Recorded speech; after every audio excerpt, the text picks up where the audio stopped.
భార్యటువంటి నాకు మరి సకల సంపదలు అష్టవస్త్రములు భోగభాగ్యములు సకల సంపదలు అన్ని కూడా కలిగి ఉన్నాయి స్వామి.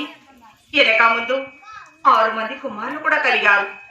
కానీ కాళ్ళు కడిగి కన్యాదానము చేయటం కానీ ఎత్తుకొని ముద్దడుగు కానీ పుట్టింటి వారు ఒక పేరు ప్రతిష్ట నిలపడానికి కాళ్ళు కడిగి కన్యాదానము చేయటందుకు నా గర్భనందున అమ్మాని పిలిపించుకోవడానికి ఒక ఆడవాళ్ళ సంతానం కూడా కలగలేదు స్వామి. ఏది ఏమైనా ఒక్కసారి ఆ యొక్క నా పావుగొండకు వెళ్ళి మరి పావుగొండ చుట్టూ ఉన్న నా ముక్కోడు దేవతలను ఒక్కసారి ప్రార్థిస్తే ఆడబాల సంతానం కలిగినేమో స్వామి. ఒక్కసారి ప్రార్థించి చూసేది కాక తండ్రి.